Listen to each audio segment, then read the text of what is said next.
Hey, what's up, Rockstars? This is Alex Bourne coming at you from the Midwest, and today I'm going to talk about a Goldtop. Who's it made by? Looks like a Gibson. Feels like a Gibson. It's heavy enough. Must be a Gibson then, right? Guess what? It's not. It's actually made by a Japanese company called Tokai.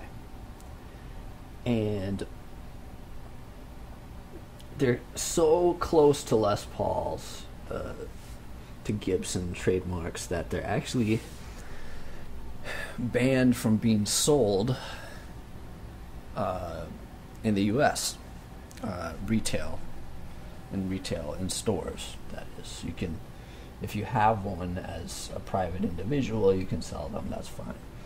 But Tokai can't distribute them to be sold in the US, which is kind of a bummer, but makes it a little bit, guitar players, they like, stuff that's rare, stuff that's hard to find, or at least things that they think they're the only ones to have. Anyways, the Tokai model, and Tokai actually makes some really, really beautiful guitars, and they're not shy about being close to trademarks. It seems like that's their goal, to make guitars as good as Fender, as good as Gibson, as good as Paul Reed Smith, and lots of other big names, and they do very, very well. Some might say the best. But this model in the Tokai catalog is called a Love Rock. I know you're thinking, oh, that's a kind of a steamy name for a guitar. It's called a Love Rock, yes. I don't know why they settled on that. I don't know if I want to know, but yeah, as you can see, it doesn't say Tokai up there. It says Gibson. It looks exactly like the way Gibson would do it.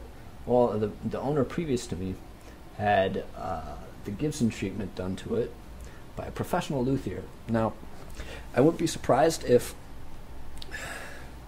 an actual Les Paul, broke the neck right here where they usually do. It's very common. And the person who broke it must have thought, probably, or didn't want to repair it. This part was parted out, and the owner of this guitar got a hold of it and decided to put it on the guitar. So it's pretty cool, and lots of people think it's a Gibson. So that's that. It's got Cluson style tuners on the back. They haven't failed me yet. I haven't replaced them with Grovers, but if they fail, that's probably what I'll replace them with. It's close. It's basically a Les Paul. Okay, so it's got the all mahogany body. Okay, set neck construction. Set neck means the neck is glued into the body here. So the neck extends into the body and is glued in there. It's got the carved maple top here. This wood under the gold paint is maple. It makes it a lot heavier too. This guitar is about 10 pounds. And before I got this in spring of this year, and right before tax season, it was a screaming deal. So I think the guy that sold it to me was hard up for money or something right before tax day, and wanted to get rid of it. Anyways, it was a good deal, and I did a lot of research on it because I didn't know much about Tokai before I bought this. But and by the way, anytime I'm researching a product or something I'm going to buy, I always check harmony-central.com. So you should check it out too if you're thinking of buying something. It's a huge database of gear reviews for just about any musical product you can think of. and they're not paying me to say this, by the way. It's what I've used, forever. So it's really good. You can see actual customer reviews. So I think it's probably the most non-biased way to research instruments. So I researched that and found that pretty much, there are even Les Paul owners who like their Tokais more than their Les Pauls. And now that I have one, I'm not really surprised, because I've actually played custom shop Gibsons, and I just remember being a little bit disappointed, just in the details of the instrument, like the fret ends, the seams, the finish, the binding.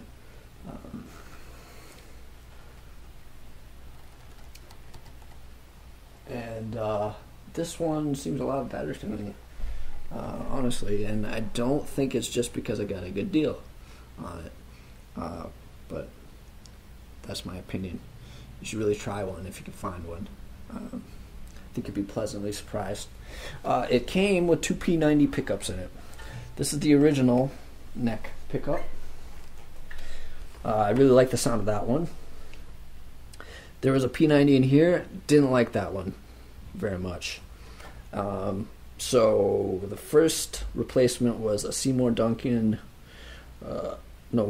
DiMarzio Super Distortion, P90 sized, which is a really cool pickup, but just not the sound I was looking for.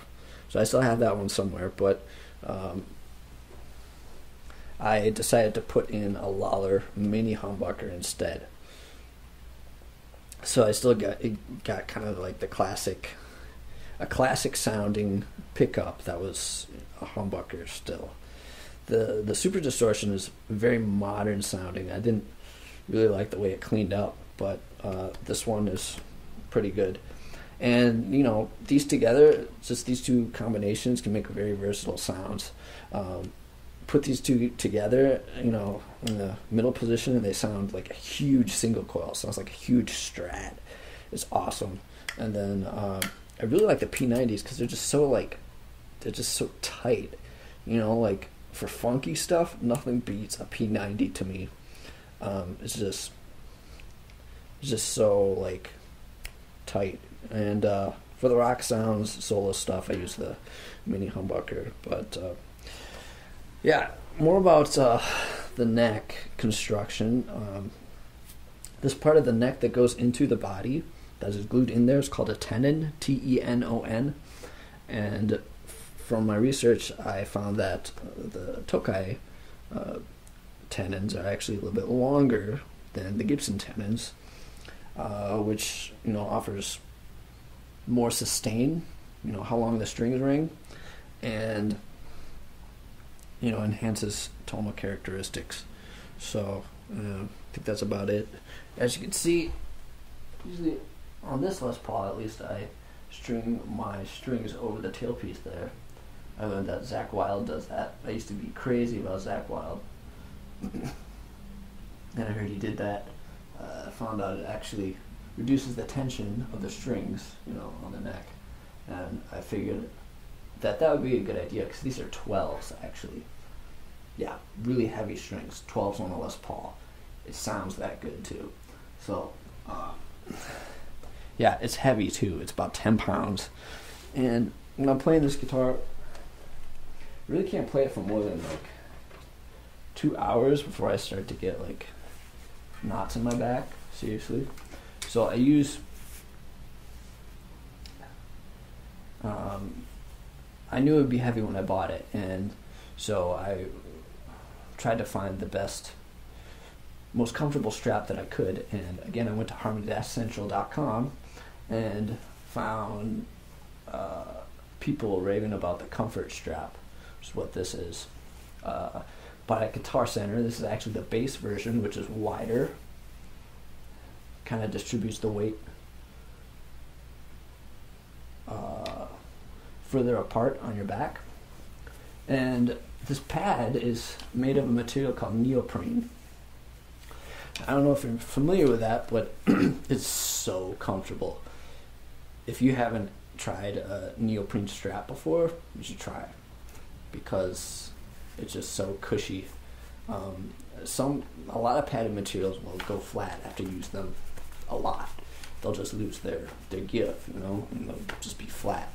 But this is very durable and soft at the same time, so it's awesome.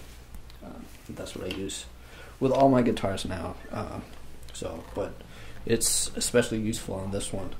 So I think that's it. If you guys have any questions, please contact me. Love to hear from you, and hope to talk to you soon. I'm Alex Bourne, saying cheers.